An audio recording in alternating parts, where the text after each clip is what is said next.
When NASCAR announced just a few years ago that they would be replacing their playoff race at Charlotte Motor Speedway with a new road course at the track, fans were both excited not just at the announcement, but with the racing that would eventually play out there in real life.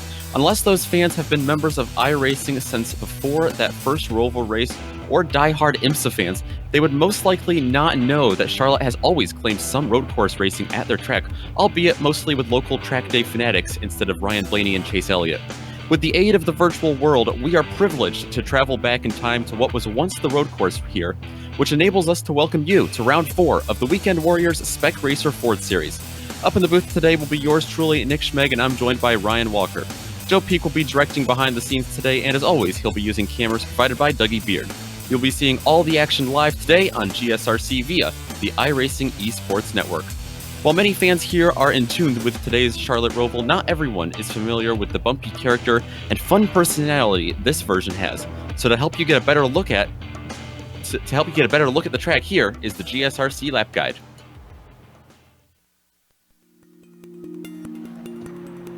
Welcome to Charlotte Motor Speedway. Until a few years ago, most race fans probably didn't know that this track had a road course layout. But this unique little Roval has been around long before NASCAR revamped it, and that older version is what our drivers are racing on today. Situated in the northeast corner of Charlotte, North Carolina, there's 2 different road course layouts to choose from. One includes the oval, while the other is strictly limited to the infield. Like most Rovals, the high-speed banking on the oval portion takes up a majority of the lap length. However, one unique feature that isn't often seen on other Rovals is that this track includes a decent amount of elevation change. Passing tends to be difficult in the infield, so most drivers utilize the slipstream around the banking. If that doesn't work, there's also the heavy braking down into the first turn. Just beware, because the outside wall on the exit is notorious for gobbling up cars. The infield itself is pretty narrow in this older version, so it's not uncommon for cars to put a wheel off into the dirt and be sent spinning. While it's not as flashy or as polished as the updated Roval, one thing is for sure: it provides some wild action and almost never disappoints the fans in the stands.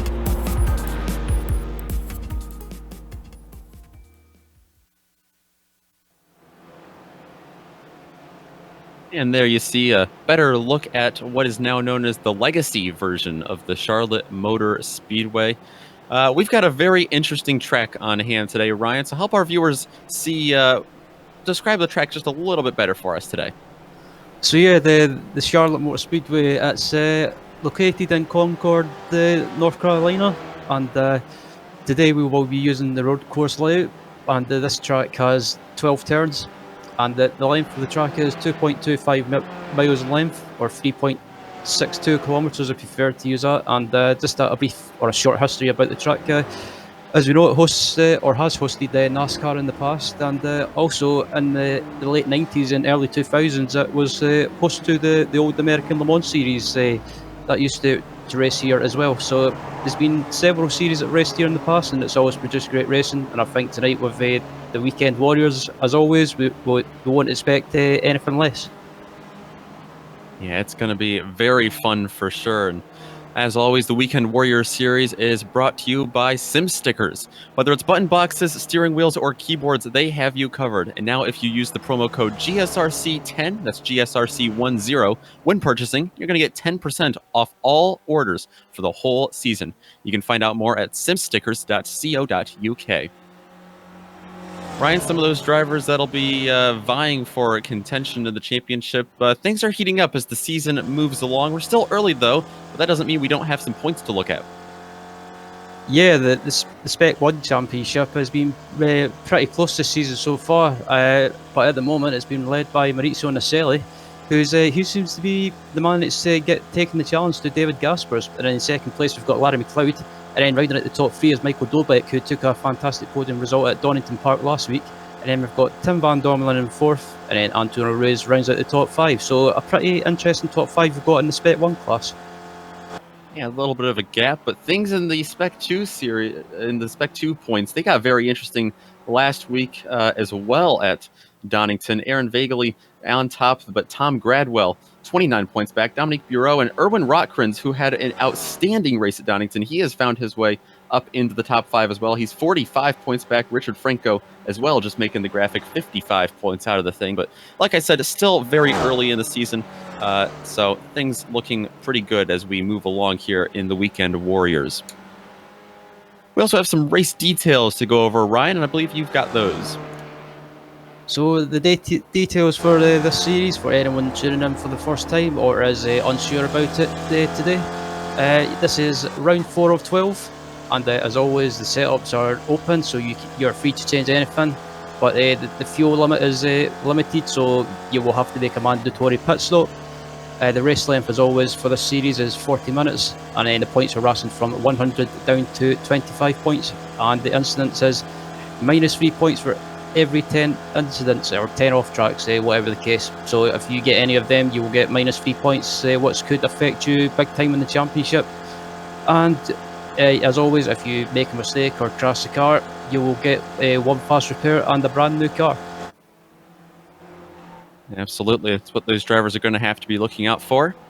As always, you're watching this live coverage on the iRacing Esports Network as we see qualifying commence right now. iRacing Esports Network, great place to find all of your stay-at-home entertainment. We've seen a boom in both oval and road course racing. If you can't decide, we've got a great compromise for you today at the Roval.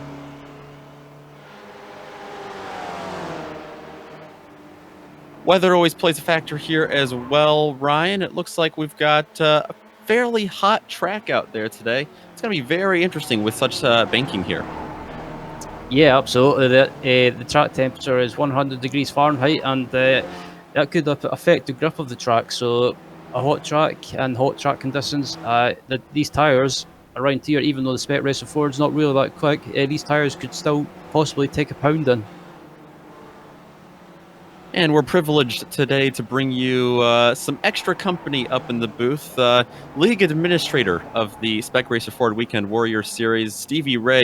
We normally see him behind the wheel, but today we've got him behind the microphone.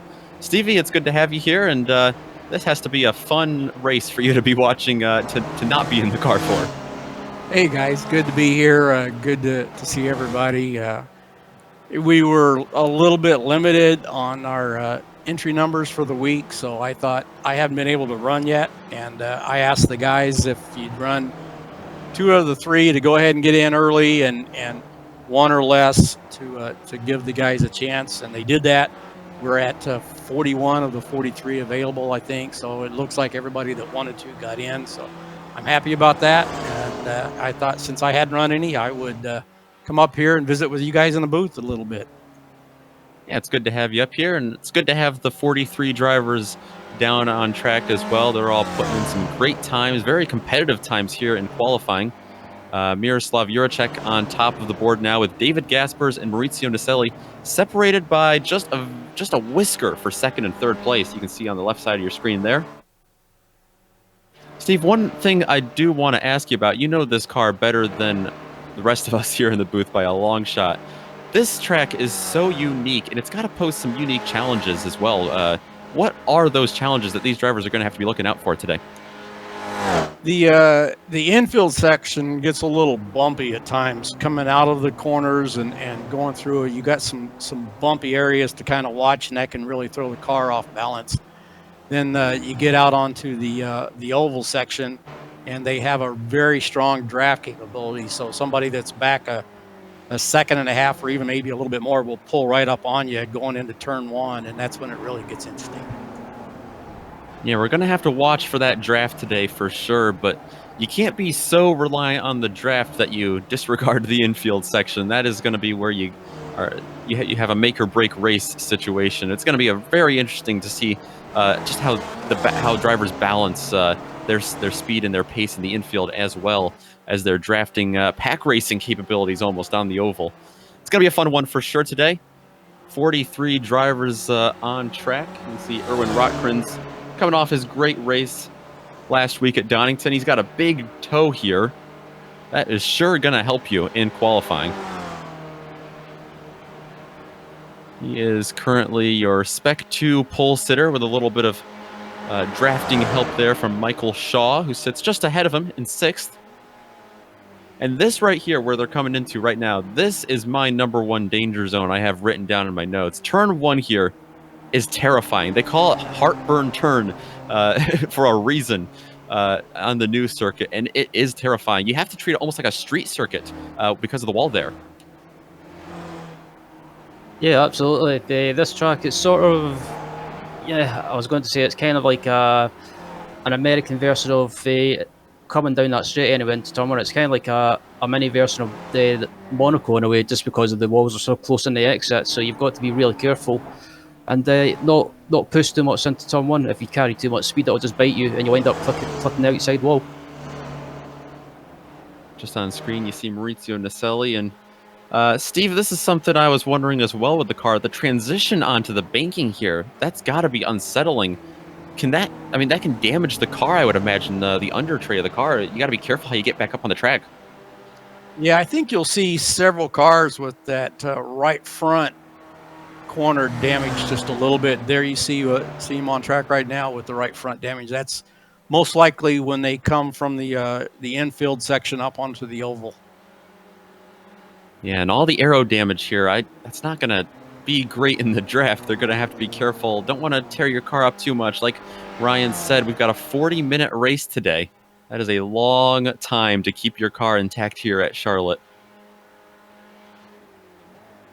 The only way they're going to be able to avoid that right front damage is come up onto the oval at a little bit more of an angle. But a lot of times they're really pushing it and just pound it up there. Yeah, they've got cones down there on the apron as well, the apron of the NASCAR portion of this track, to keep you from cheating too badly. Got just a few minutes left in qualifying. Drivers trying to find time here. The rest of the top 5 I didn't mention: Hugh Haycox and Tim Van Doramalen.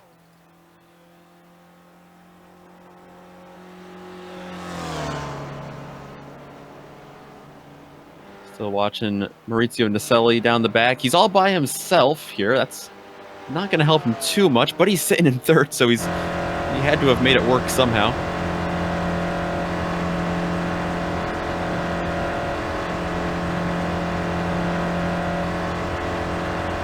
Very close times between this whole field, but especially the podium.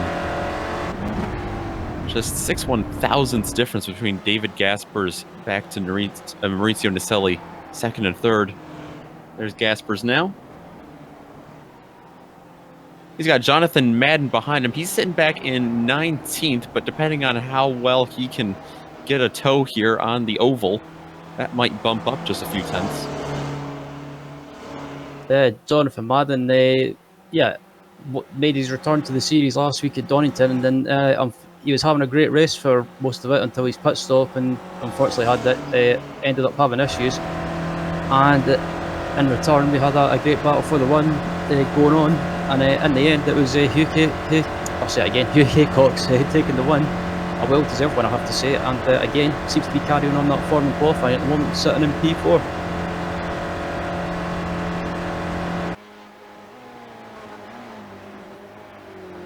Madden's got a good lap here, it looks like. He was able to slingshot, and indeed it is. He moves up 6 positions, up to 13th, about 2 tenths quicker that time. This is going to be one of those races, I would imagine, where passing, track position might not be as important as we see at other tracks. If you start further back down the field, Ryan, I would imagine you'd be able to slingshot your way forward with a little bit of finesse and just being a little careful. Yeah, absolutely. It's that twisty section, you could be in front of someone and after turn 1, but coming onto this long banking on the back straight, if you stick with someone, you could get a good slipstream on them, and also you get a good run and make a pass on them heading down into turn 1. So I think the slipstream is going to matter a lot around here today, and I think also with the slipstream you'll be able to fuel save as well. Fuel saving also a good thing to point out. They are on a limited tank, 35% fuel load.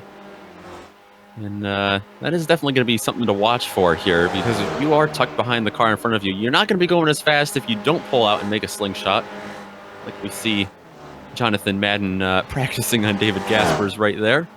But you are going to be able to save fuel, and Madden actually moves into the top 10 with that lap. He moves up another 1/10 of a second, a 1:20.6. He's up to P9 now. Yeah, he managed to get the slipstream off of Gaspers again, and Madden up into the top 10 in P9. And yeah, the surprise for me in qualifying, I'm just looking at further back up at the front. It has to be Adam Bradshaw in P4 and also Michael Shaw in P7. So good to see those guys having a great qualifying at the moment.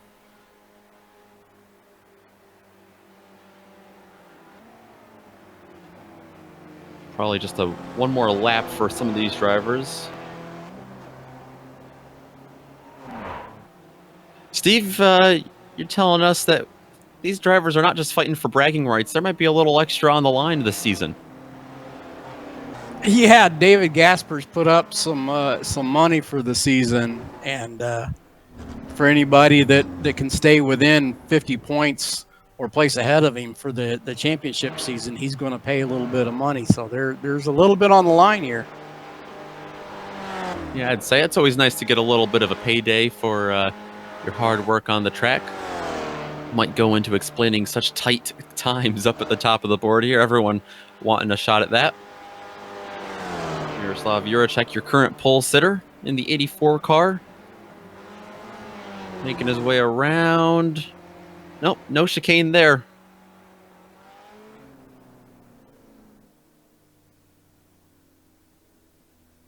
Looks like just a couple more drivers. Kenneth Bately's come down to the pit lane. That might just do it. Taking a look around the track. I see Steven Elson in turn 3. I'm not sure if he made that lap in time.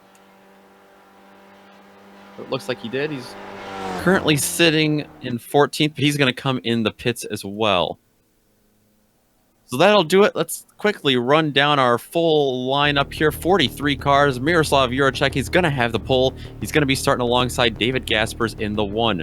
Row 2 going to be made up of Maurizio Naselli and Adam Bradshaw. Hugh Haycox and Tim Van Dormelen are going to be making up row 3 behind them. 7th and 8th place are going to go to Michael Shaw, and Erwin Rotkrins will be your Spec 2 pole sitter once again. Jonathan Madden and Ed Doherty are going to round out your top 10. Starting in 11th is William Ferry, alongside him in 12th is Chris Marikami, 13th is Ian Haycox, and in 14th is Stephen Elson, Kurt Nunez in 15th, Larry McLeod will start in 16th, and alongside him in 17th is Michael Dobek, 18th will be Yancey Lin, 19th will be Simon Mayer, and starting in 20th will be Jim McGill. Behind them, Jeff Jacobson and the New Yorker Bob Kern in the 6th, 21st and 22nd. Row number 12 going to go to Emil Orza and Antonio Rees. Dominic Bureau going to be rounding out the top 25. Aaron Vagley will be alongside him. Row 14 will be Nico Schuch and Kenneth Bately in the 222 machine. 29th and 30th are going to go to Jeff Cantor and Dan Babick. 31st is Paolo Brem. Jerry McAreevy, quite surprisingly, starts in 32nd. 33rd is Paul Jackson. 34th is Tom Gradwell, and 35th will be Brian D. Short. 36th is Fred Desai. 37th is Frank Rodesty. 38th is Paul Barbaza. 39th is Richard Franco, and starting 40th is Gary Wilbolt. Rounding out your 43 drivers, everyone putting up a time here. Matt Stawecki in the 25 and Glenn Powley. Samuel Dick had some problems in qualifying, so that will be a last place starting position for him that he's going to have to work with. Cars and drivers gridding up here all across from the start finish line back into NASCAR 4 and 3. Thankfully, we're going to have a rolling start though in this series as always, so they're not going to have to worry about that banking.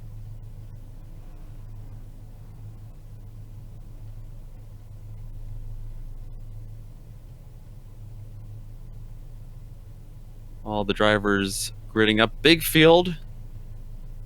Gonna have to watch out for turn 1. Ryan, that seems like, I already mentioned it's a danger zone, but it's also, I think, the narrowest part of the track. Yeah, absolutely. From my experience racing around here, the turn 1 is definitely the narrowest of tracks, or narrowest of corners, I should say. So these drivers are going to have to be very careful at the start of the race. And yeah, I just wanted to quickly ask Steve as well, with these races, what sort of strategy, from your experience, would you use or have you used? Do you prefer to take it courses, or do you prefer to go for it from the off? I think I usually try to tuck in line and just try to follow the group. I don't think I like being up front in this, at least till the end, but just hang around and try to at least draft up there in the lead group to have a chance. Definitely going to be a lot of different strategies. You can get a better look at the track here on the pace lap. This is turns 2 and 3.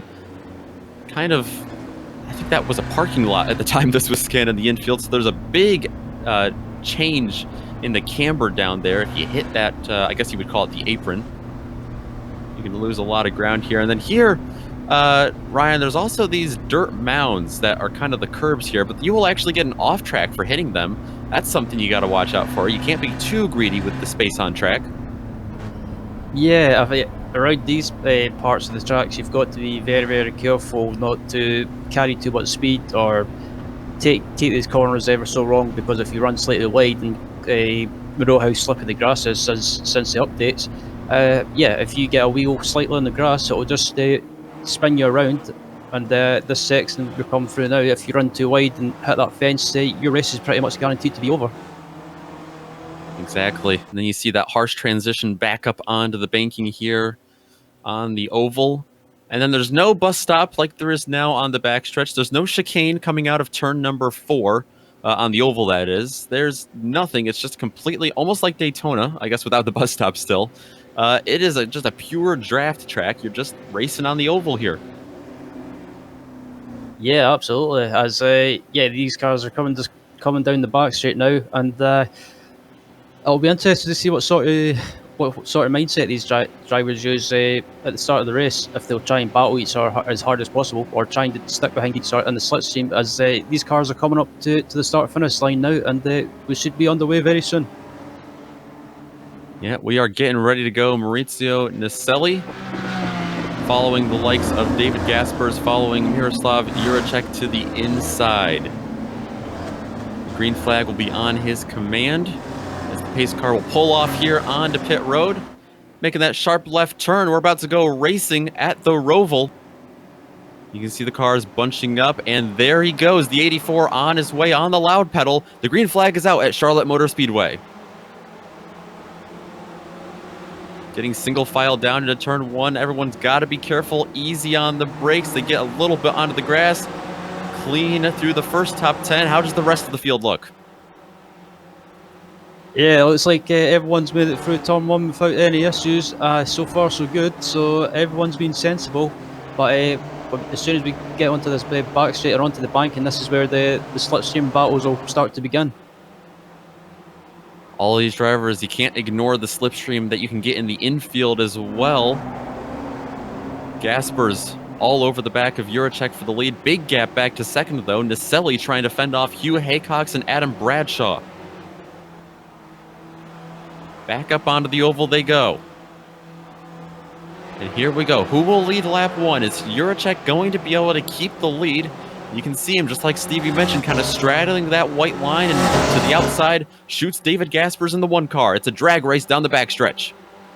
And yeah, Juracek and Gaspers have managed to pull away a little bit from the rest of the part behind, but it looks like Nicelli is under attack from Haycox. And Juracek trying to go back round the outside of Gaspers, but decides to tuck him behind. There's a bit of bump drafting going on with Hugh Haycox and Adam Bradshaw, and behind these guys as well, we've got Tim van Dormelen. Almost a little bump drafting going on through the corners here. Everyone makes it through lap number 1. David Gaspers will lead that lap. All getting back single file down. Very clean start, Ryan. I was a little bit surprised everyone able to mind their P's and Q's so nicely. Yeah, it's what we've come to expect in the Weekend Warriors league. Everyone's most of the time really sensible and gives each other a bit of respect and a bit of room. And most of the time they manage to get through the first lap without any issues, but surprisingly this pack is separated a little bit. Yeah, you don't want to lose that lead draft. And David Gaspers, he's kind of a sitting duck right now in front of Juracek, but behind them, yeah, big gap back. Hugh Haycox is on the move up from 5th to 3rd, and it looks like he still charges forward. Adam Bradshaw, though, he's got Mauricio Naselli all over his rearview mirrors, and now Naselli, who's fallen back a little bit, he's going to bounce to the outside. Absolutely. Naselli is going to the outside of Bradshaw. He tries to get the run on the outside, but looking further back as well. It looks like everyone's just tucked into line, and just for the moment anyway, everyone's following each other. As I say that, Tim Van Dormelen tries to go around the outside of Adam Bradshaw, and maybe try as on board with Jonathan Madden as well, who's just sitting behind these guys, having a watch and brief. As we go on board with him, he just set the fastest lap as well with all that draft. Juracek has retaken the lead back up front as well. But this battle continues to heat up. Everyone trying to give each other room here. It gets narrow there. The track looks wide, but there's only so much of that really is racetrack. And there really is only one groove there. You can late apex a couple of these infield turns, though.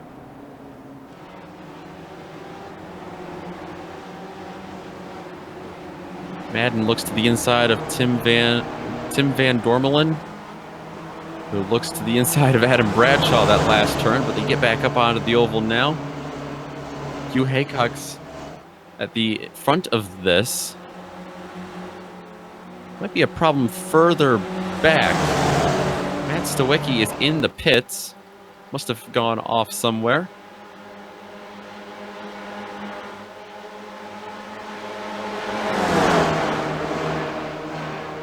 Here we go. Look at this. Things really starting to heat up. Adam Bradshaw onto the apron just a little bit to push Naselli. Naselli's going to give him the inside. 2 by 2 onto the front stretch across the finish line. Down into turn 1. Can they continue this formation? They're going to have to give each other a little bit of space. Right up against the wall. Look how many cars here, Ryan. It's like a parking lot. Yeah, this is absolutely crazy, and we're only about 5 minutes into this race, and these guys are basically trying to... I thought they were about to go about 3 or 4 wide in the background, but at the moment, everyone's still being sensible. But someone's off in the background. That was Ian Haycox. Ian Haycox off indeed, and a couple other cars as well. The 41 of William Ferry involved in that. And it looks like this... I don't think there was any contact. This looks like a nice case of synchronized spinning. We're going to have to take a look at this. I don't think they made any contact at the beginning of this wreck. I think this was completely coincidental. The only contact that was made there was that Michael Dobeck came in, I think hit one of them. I bet that was actually Larry McLeod that actually came in and hit William Ferry. So the worst contact from all of this is probably going to be Larry in the 33. Yeah, it looks like Haycox and one of the other cars just lost it on that bump on the turn-in. It's I know the Spec Racing Board is notorious that you've kind of got to get the braking done in a straight line and then use the throttle to control the rear. But yeah, Charlotte just proving once again that it can bite you. And a big wreck on track. Dominic Bureau is in trouble. This was in turn 1, piled into the wall, and everyone came in after that. Simon Mayer, Bob Kerm, Jim McGill also involved in this, as well as others. Jeff Jacobson got a piece.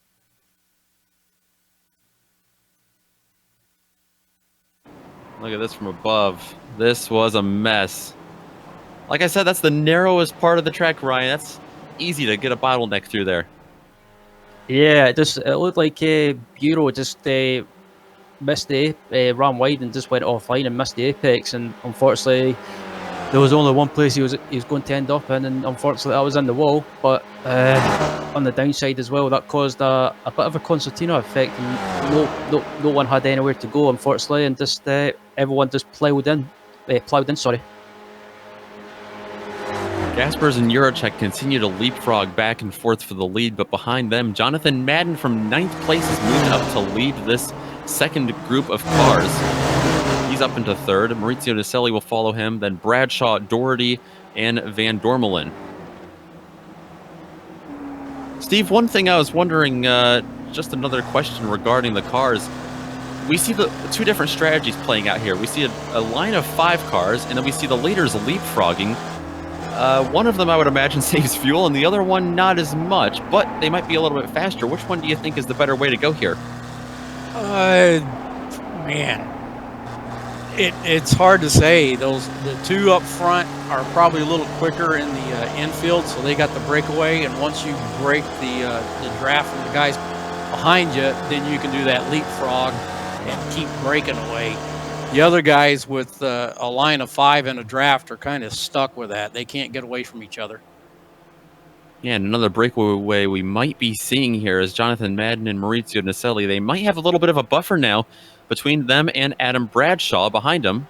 Bradshaw getting a little bit of a push from Doherty back in 5th place. 5th and 6th place they are. But Naselli giving a little bit of a shove to Madden here on the front stretch. Yeah, absolutely. As they come across the line now, all in a pack, and yeah, it looks like the pack behind Madden and the Sellies closed up again as Dominic Bureau is leaving the pits after his repairs, but way down the order. But this pack is coming round now, and yeah, that was a question I was going to ask Steve as well. What do you do if someone gets a run on you, especially on a slipstream dependent track such as Charlotte? Do you just let them go, or just try and not defend too hard, but just try and keep the position before the pit stops? Now, if they've got a run on me, I'm going to let them go and tuck in behind them and let them pull me a little bit. That's the best way to get a little bit quicker anyway. We saw on track there. I'm sorry, go ahead. Oh, then I was just going to say that I might get a run on them next lap and do it's basically the leapfrogging you're seeing the lead to go doing. Yeah, exactly. That's exactly what we're seeing on screen now as well. And with Maurizio Naselli battling with Adam Bradshaw. Bradshaw looks a little quicker than Naselli in the infield, but Naselli, he's able to get right back at him here on the oval. And now Doherty on the outside of Bradshaw, he's going to have him under fire. And don't forget Van Dormelen, who's there as well on the outside in the 20. Yeah, as they go just about 2 wide down the home straight, and down into turn 1, it looks like Doherty is going to be ahead of Brad. Oh, as Doherty loses it a little bit and just manages to save it. Yeah, Doherty was very loose down into turn 1. He's sliding, and he has got to be very lucky to not have some. He might have some yellow paint on the side of his car, but I don't think he got any. He's lucky he doesn't have more. Maurizio Naselli, I'm noticing, continuing to fall off a little bit. So after starting up in 3rd, just doesn't look like he has the race pace in the pack. That or he's being just a little bit of conservative fuel saving. Quite possibly. I noticed with Hugh Haycox as well. He fell back from round about the top 4 or top 5, and he's fell back down to P14. So I don't know if Hughes had issues, maybe technical issues or something like that. But further back in the pack as well, we've got a battle going on between a battle for P8 going on between Maricani, Elson, Shaw, and in the background it looks like we've got Rothkrins as well. Yeah, this is another tight battle back here. A nice little cluster. Murakami to the inside there of Steven Elson. Michael Shaw way down on the apron. He's going to let Bureau go. That's a lapped traffic car. And Rothkrins, and he's actually going to head into the pits. Erwin Rothkrins back here, overall 10th place, but he is the Spec 2 leader. I believe Jim McGill is the next car in that class, back in 15th. McGill and Antonio Reese actually battling for that spot right now, back in 15th. Yeah, and Michael Shaw technically going for the Stevie Ray strategy. So I've noticed that with Michael Shaw as well a few times. That as soon as the pit window opens, Michael Shaw's going to come out in front of a big accident. Sorry to cut you off. Bad timing to leave the pits because Richard Franco and Dan Babbitt got together right in front of Shaw. I don't think Shaw actually got in it. I think he was lucky enough to avoid it. We'll take another look at this. This was Heartburn turn before Tums came on board at the track. But regardless, I think Michael Shaw has a little heartburn after being so close to the action there. So now that that's settled down, this is a question I've been wanting to ask Steve for a couple of seasons watching Weekend Warriors. That famous Stevie Ray pit strategy, always being the first one to pit. Talk about that a little bit, and we just saw Michael Shaw use that. Yeah, Steven Nelson's coming in too. He usually is one of the first ones with me. When we first started this, I wasn't sure about how to cut off the fueling, so I figured out how much fuel per lap I used and how much was going to be required for the whole 40 minutes, and then figured out how much extra fuel I would require in addition to what we start with. So I knew how much that I needed to burn off basically to start with. And then when I came in, I just let the fueler just fill it up, and I don't have to worry about shutting it off. And it just made it easy for me that way. And that's just the way I keep going, is I just figure out how much I got to have and let them fill it up and then go. Yeah, it's something that we used to see in a lot of oval racing. I think before NASCAR had the stages, when we had a lot more fuel mileage situations, a lot of drivers and crew chiefs would work backwards like that. And, you know, so you finish the race on a pretty empty tank. And a little contact here. Adam Bradshaw has turned Ed Doherty down in NASCAR 3 and 4. And sliding back down the track goes Adam Bradshaw. A little bump drafting gone wrong. This all happened right in front of the 44 of Maurizio Nicelli.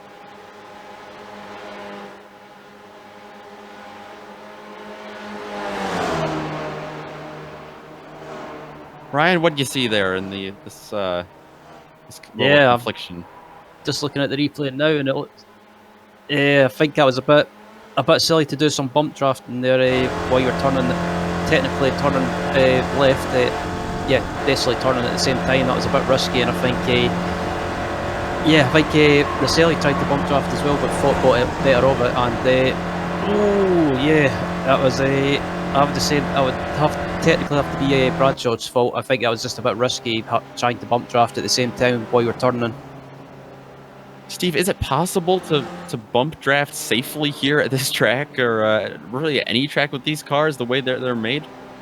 Yeah, you got to be pretty square on, though. You saw there that Adam came in on his left rear corner, and that's what turned him. But if you're pretty square with the guy, they're pretty safe. And we're seeing David Gaspers. He's suddenly fallen down just a little bit in the order. Got to look back. He might have had an issue, and he did indeed in the infield section while he was leading. Was actually all by himself.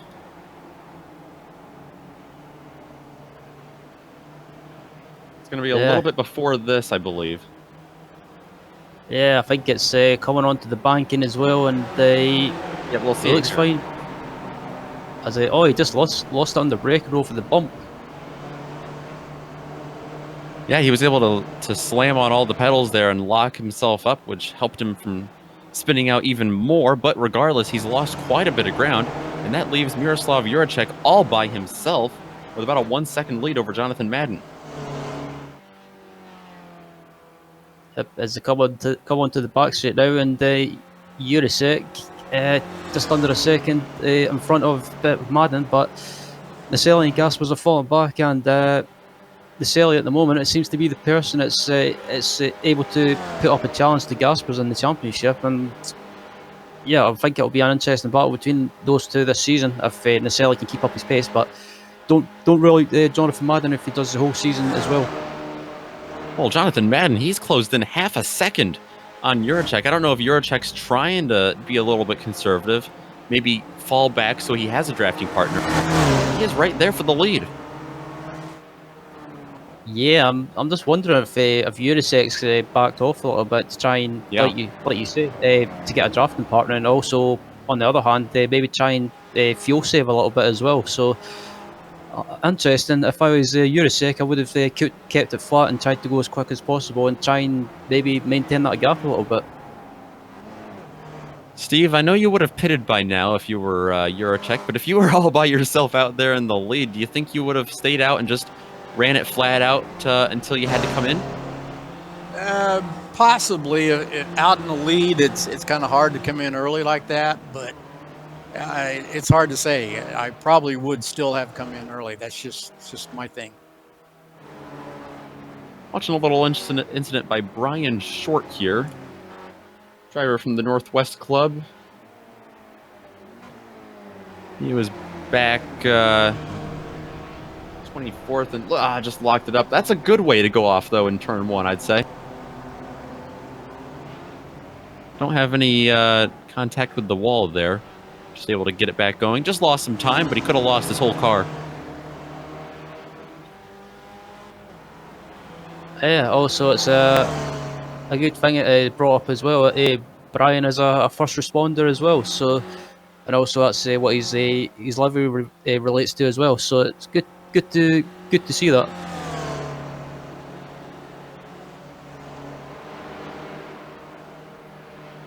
Good to see him having fun in the series, along with everyone else. Looks like we've got a good number of cars. Actually, everyone, all 43 starters still on track, no DNFs. You do get one fast repair, so that has definitely helped a couple of drivers.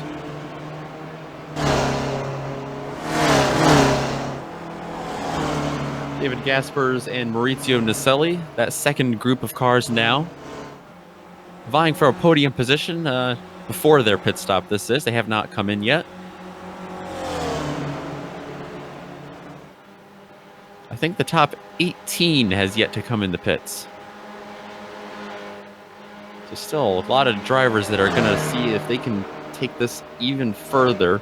A lot of drivers in this series like to run out the tank as far as they can and then come in and then just have a quick 10 or 15 minute stint. But Ryan, this is a pretty thirsty track for these cars, and I know they're fuel saving, but regardless, they are still burning off quite a bit of fuel.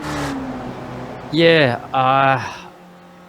I think it's difficult around this track anyway to try and save as much fuel as possible, just because sometimes you'll be swapping around. Someone's in front of you and then they're behind you and then back in front of you, and so on. So it's difficult to try and save it, like, quite a lot of fuel. I think you possibly around this track you might only be able to save maybe 1 or at a push maybe 2 laps, but further down in the pack as well, we've got this battle going on for 8th position between Doherty, Dobek, and also in 10th position Kurt Nunes, and in 11th, I was going to say, I think 11th is Fred Desai, but he's further back.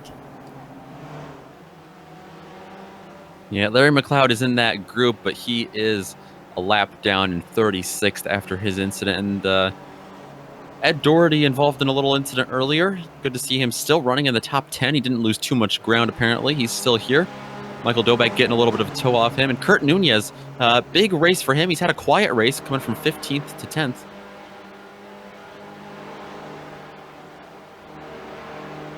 I think the biggest mover in the field right now would have to be Fred Desai. Like you said, just back in 11th. He started in 36th.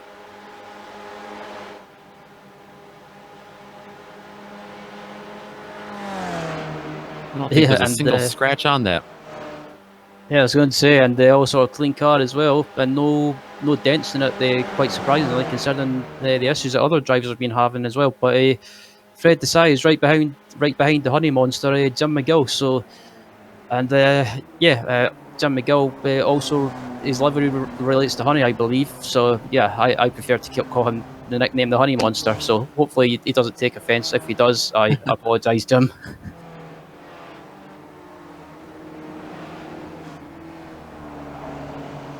Just over halfway in this race, Jonathan Madden has taken the lead over Juracek. So yeah, I wouldn't be surprised. We were talking earlier if Juracek was dropping back off the gas just to save some fuel and to get a drafting partner here. I think that's exactly what he's doing, because he has not tried to get around Jonathan Madden for this lead. Madden, though, he is really showing, and there he goes, of course, now that I say that, he goes around the outside here. Madden really showing his pace, really flexing here.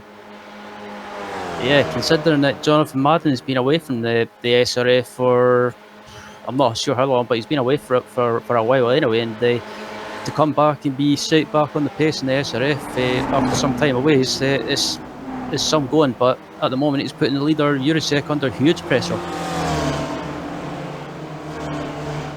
Take a look look at the lap comparison here. Jonathan Madden up at the top, and David Gaspers, who finds himself, remember, back down in 3rd right now.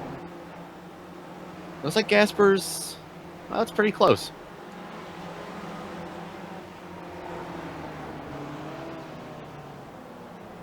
That gap has closed a little bit, but again, that might be in part to Juracek dropping back a little bit a couple laps ago. Gaspers 1.4 back from the leaders.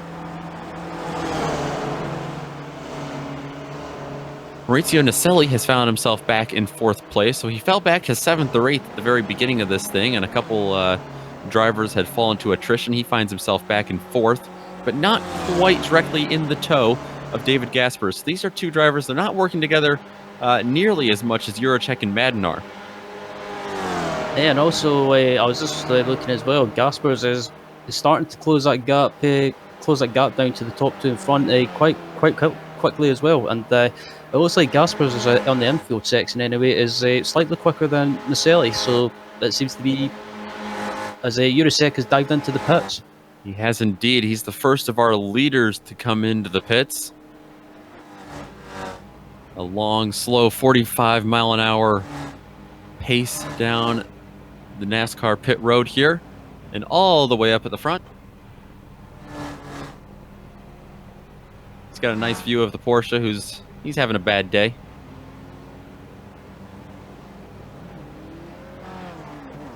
Able to get back on the track pretty cleanly. No one, well, there is someone right behind him, but he's able to get back on cleanly. That's going to promote Jonathan Madden to the lead. Gaspers is still about 2 seconds, 1.5 seconds behind. Naselli is the one that's about 2 seconds back. And like we just mentioned, Ryan, not much fuel saving anymore between these top 3. I wouldn't be surprised if we saw them come in this lap or very soon after. Yeah, the top 3 just coming around the bank and now, and yeah, I'll be interested to see if these guys, the top 3, pit on this lap, pit at the end of this lap, or if they try and go for another lap. But there's no one in front of them, and Naselli's going around outside of Gaspers, or trying to go around outside of Gaspers, and it looks like Gaspers and Naselli and Gaspers into the pits, but Madden decides to go around for another lap. Yeah, Madden went around for another lap. That kind of surprised me. Gaspers and Naselli didn't surprise me nearly as much. Naselli was to the outside. He showed no intention of pitting there, but that's going to put him up to 2nd. Van Dormelen is coming around turn number 1 right now to take that 3rd position. Your time in the pits here is going to be critical, as a little bit of a battle for what is now 4th place going on. Erwin Rotkrins and Chris Murakami. You see there the comparison between Gaspers and Juracek's pit stop. A little bit quicker for Juracek, both in the box and in the lane. Quite a bit quicker, actually. Not going to be good enough, though, because it looks like Gaspers has come out ahead of him. Yeah, Juracek, I think, found some lap traffic to deal with. Yeah, Gaspers is well ahead. So David Gaspers again, this showing why he's one of the best in the SRF. He might be quick, but also when it comes to the pit stops, he does a good job as Rotkrins and Murakami are fighting each other coming down the back straight. I think these two, or one of these two, should be in the pits by the end of this lap, I think. And Jonathan Madden really hot into the pits. He almost took out that yellow entry cone. But he has coming down into the pits, as well as Maurizio Naselli right behind him in the 44 machine. So let's see where these two drivers come out in comparison to Gaspers. He had a slower stop than the leader, than Miroslav Juracek, but he wasn't able to come, but Gaspers came out quite a bit ahead of him. So Jonathan Madden in the pits here, and he'll have pretty much identical times to David Gaspers, maybe a little bit longer in the lane, quite a bit longer in the lane. He was very slow coming into the pits because of how hard he had to get on the brakes. And you might have seen out of the corner of your eye Maurizio Naselli getting the car a little bit sideways at the exit of pit road as well. Yeah, so it just it shows that these guys are pushing as much as possible as Macarivi runs a little bit wide, but behind him is Naselli. Obviously, Macarivi still needs to make his pit stop, so he'll fall further back. But at the moment, it seems to be the John Madden that seems to have the upper hand after the pit stops, but not far behind him is David Gaspers. So I have to say this battle for the win, I think it could be between Madden and Gaspers, as Naselli and Jurasek have fallen slightly behind a little bit. Running on board with Rotkrins now looking back. Will he dive into the pits here? No, but yes, he will, and so will Chris Murakami behind him. But back up front, yep, Jonathan Madden, or what will be up front. Jonathan Madden and, oh, David Gaspers. Madden was trying to break the slipstream coming into 3. He went way up to the wall, almost lost it underneath himself. He's able to hold on to it, though. So this is a battle we haven't seen yet, because Gaspers, remember, fell out of contention early in this race, but now he's back after making a little bit of a mistake in the infield. Yep, as these two come around the infield section, and it looks like Naselli and Jurasek have fallen behind a lot. So these two, by the looks of it, will be these two battling for the win. But if they keep holding each other up, it'll give Naselli a chance to possibly close in on these two. You can see Madden going a little bit wide there, kicking up this dirt. Driving extra aggressive to try to maintain reach of him within the infield. Steve, I gotta ask you, I haven't driven the SRF on a lot of these big draft tracks like the Charlotte Roval, but when it comes to where David Gaspers and Jonathan Madden are for leading this thing, now you see them go side by side. Do you want to be first or second on the last lap? I think you probably want to be second and close enough for the draft to pull up and go around in turn 3 and 4 NASCAR.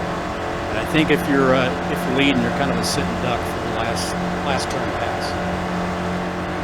Yeah, it's hard to tell in my opinion, because here you have what we just saw was Jonathan Madden in second place. We saw Gaspers drop back, get jumped by Madden, and then they swapped a second time. So whether you're first or second, we know now that they're capable of swapping at least twice. So it's going to be hard to tell. You're just going to have a really good last lap here, assuming that you're in the picture. Yeah, you're going to have a perfect exit out of the last couple corners.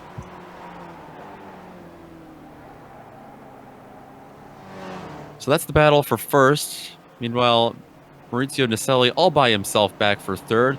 Yeah, Miroslav Juracek, not sure what happened, but he finds himself all by himself as well, back for 4th place. He has fallen out big time. Behind them, though, still battling for P6, and Ryan, you've got that battle.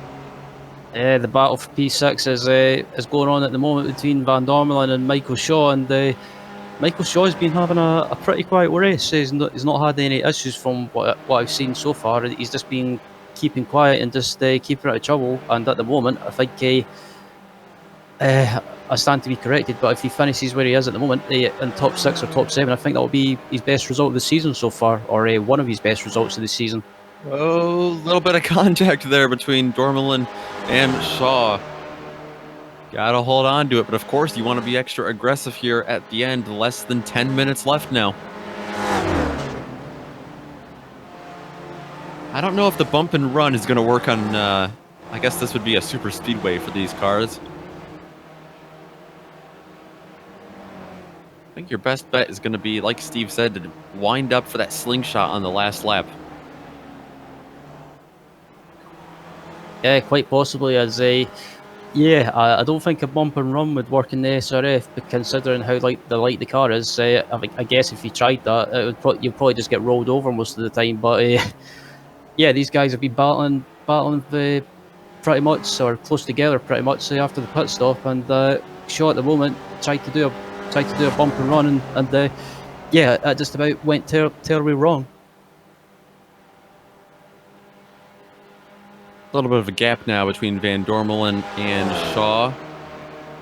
Looks like Tim's been able to pull a little bit of a buffer, but you can see here just how powerful that slipstream is. And while that's going on, don't forget about the top 2 who are headed into turn number 1 right now. Gaspers is currently ahead of Madden.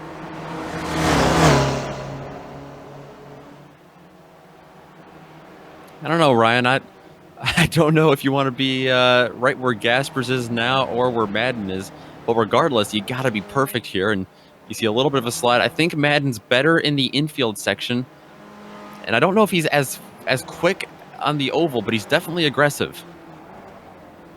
Absolutely. I think I don't know.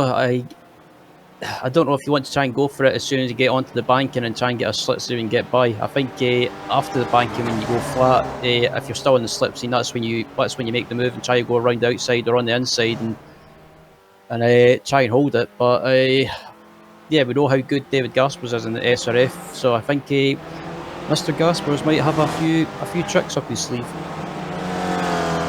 There goes Madden, this time down at the inside. Gasper is going to give him a little bit of room.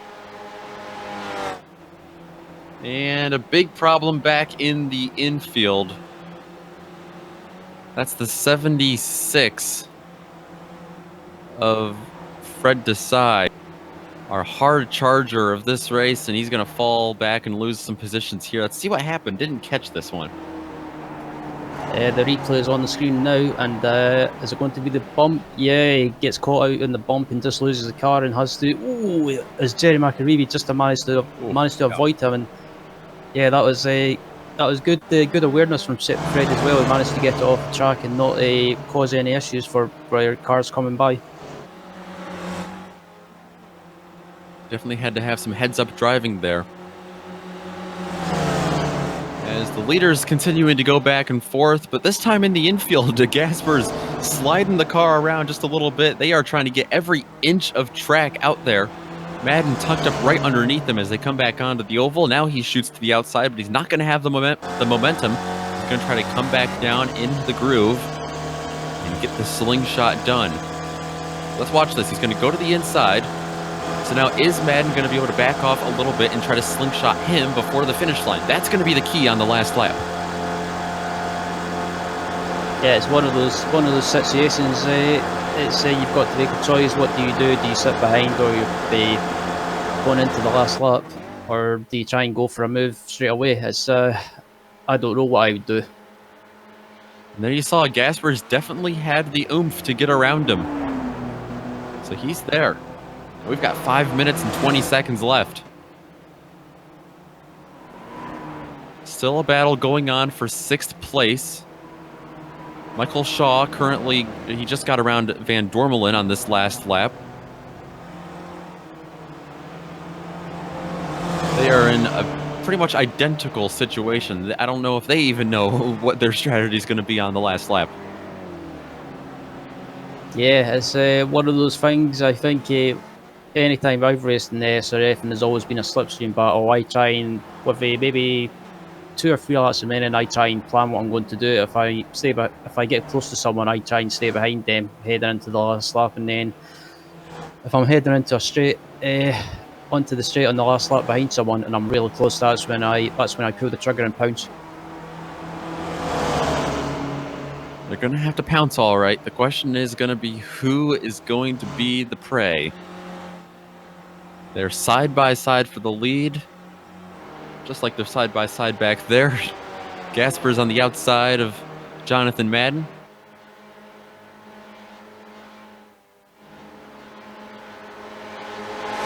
Gasper's has continually had the lead at the line. And I know that could change at any moment, but if this pace keeps up and they keep swapping twice per lap, I think Gasper's might have the tiny favor bit right now. Unless Madden is taking notes, and I'm sure he is, he might be coming up with a plan. And a little bit of a wiggle, big wiggle from Gasper's. He's going to go off track into the infield. He's going to hop over the curbs. That is going to be a huge advantage to Jonathan Madden. That might be game over for Gasper's.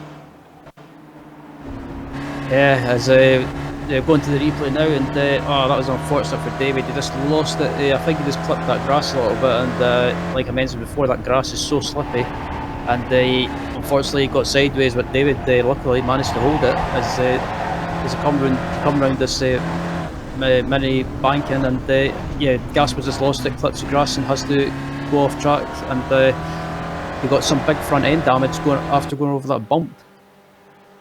And I definitely think he's low on power. It might be just, well, he might not be. Looks like he's getting back up to speed here. Just a little bit of aero damage. You can see it kind of crumbled up.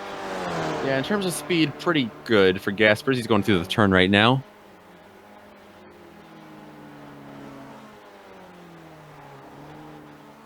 So, it's not impossible. But right now, it's looking pretty good for Jonathan Madden.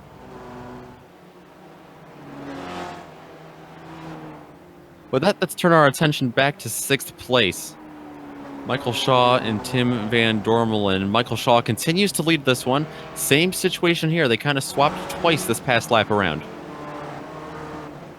Yep, there's this battle between Shaw and Van Dormelen's has been pretty close to it after the pit stops as well. These guys have not been given each other an inch, and they've been racing each other hard, but giving each other plenty of respect. And I think at the moment, if judging by this battle, I think the advantage at the moment is Van Dormelen, because he can just sit behind going into the last lap, and if he's close enough on the banking on the last lap, he could use that slipstream and make a move. He's going to have to come up with something here because time is running out.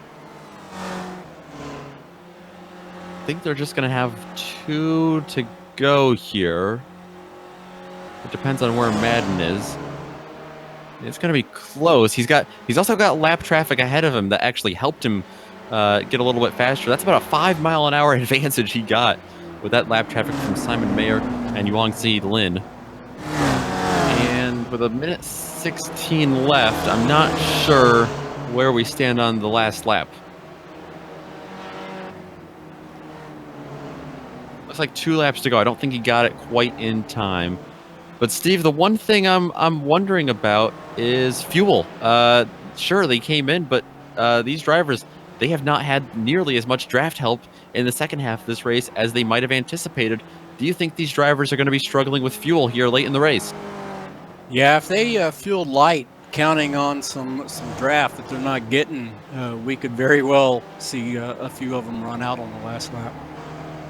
And I also saw you mention that one thing Gaspers is dealing with now is Naselli. He might be able to catch him, and that might be because of that damage weighing so heavily on him. Yeah, that body damage is going to slow David down quite a bit when he gets up on the oval, and that just might give Naselli just enough. If he can get up close enough and sniff the draft, Naselli might get him. Jonathan Madden. He's got a lot of draft help with lap traffic. That was Paul Barbuza. He's just got by there. Comes across the line for the white flag, just in time. 1 more lap to go for Madden, and that's just 2.25 miles extra for some of these drivers to make it on fuel. Gonna have to keep our eyes on action all over the track. Madden leading. Naselli, I don't know if he's going to be able to get Gaspers, but we've been watching that battle between Shaw and Van Dormelen. Shaw continues to have the advantage now for 6th. Through the infield, Van Dormelen's going to try to get a little slipstream on this straightaway. Not going to be enough. It might reel him in a little. But the big question is going to be what kind of launch he gets back onto the oval. A little bit wide there for Michael Shaw. That's not going to help him. A little bit of a crossover here behind him from Tim. Back onto the oval they go. Meanwhile, Jonathan Madden, will keep an eye on him. He's halfway down the backstretch. Michael Shaw up in front of him. He's going to try to weave just a little bit. Goes to the outside to try to break a little bit of draft.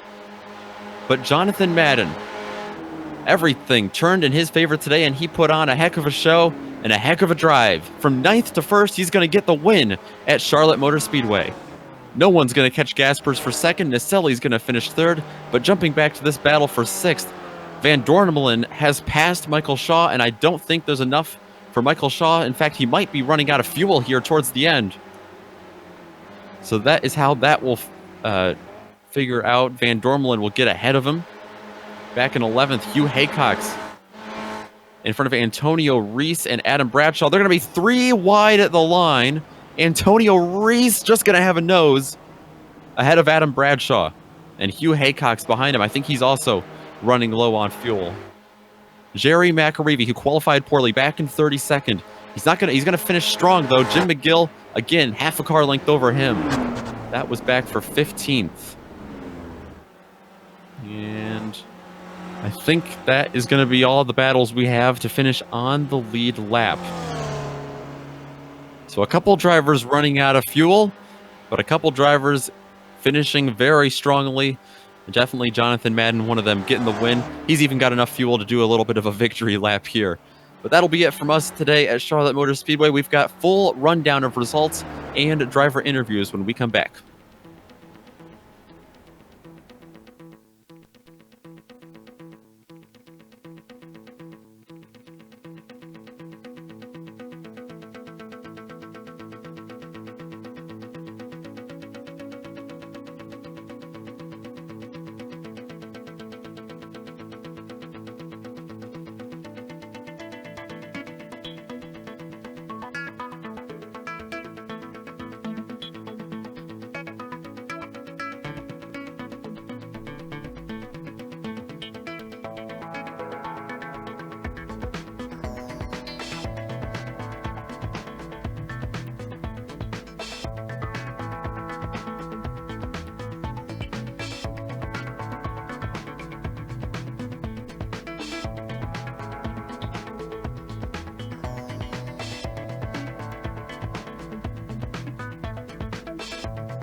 Welcome back to Charlotte Motor Speedway. If you're just joining us, you just missed a great 40-minute battle between some Spec Racer Fords in the Weekend Warriors Series. The victory goes to Jonathan Madden in the 96.